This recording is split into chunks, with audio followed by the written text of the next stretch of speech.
Well, that was a little bit of work, and lessons learned. I would not try that again. Not like that. Not like that. No. Man. Yeah. No. I wouldn't say was it an awful day. I mean, it was just a physically awful day, I guess. That was it's a sleep thing. I mean, the only problem is just sleep. Taking a 9 o'clock flight to New York City from Seattle, then getting at 6. Oh, I don't need this anymore. Getting there at 6 in the morning, and then and then spending the whole day there, and then taking a 4 o'clock flight back to Seattle, and then waiting there a few hours, and then taking a flight back. I think like the line from Star Wars, "Retreat in the moment of triumph." I think you overestimate their chances. I think I overestimate the fact that I'm just going to sleep on a plane. When I plan these things, I'm optimistic, and I think, I'm just going to sleep I'll sleep on the plane. It'll be fine. It's night. It's night. People sleep at night. I happen to be on a plane. I'll sleep on the plane. Sleep on the plane. There's your movie.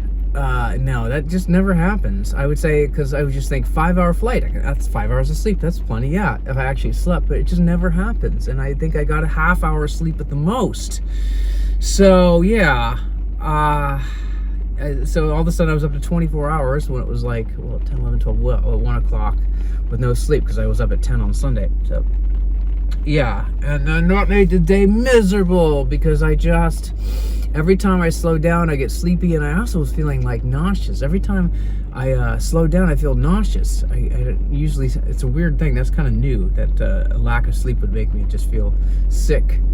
But there it was, and I don't think it was food I ate or anything like that. I think it was because I hardly ate any food as well. I had a pretty light stomach because I felt nauseous. You don't want to eat food when you're nauseous. So, yeah, I would say that was the worst part. And it was just it was freezing, and it's funny because in New York City, if you're outside, you can wear a mask or not wear a mask, and it doesn't matter. But for me, it's I'm gonna wear a mask because I'm freezing cold, and it just keeps another part of I had to have my hat on and my this and layers, and it was just cold. It was it took a while to even get 40 degrees. So yeah, with the cold, walking around in the cold all day in the wind, because I also walked on the waterfront. There's one idea, is not to walk in the waterfront, but I wanted to see it.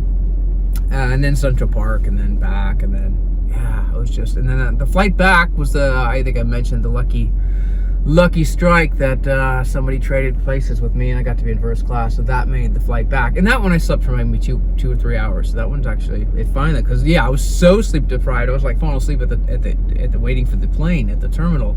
I was every time I started to sit still, I would start to nod off, and I thought, I can't do that because then I'll fall asleep there and I will miss my flight entirely. Yeah, that would be very bad. So, and then the final flight, I don't think I really slept in. I didn't really need to. That's a very short flight. After all these long flights, a flight from Seattle to Oakland is very short.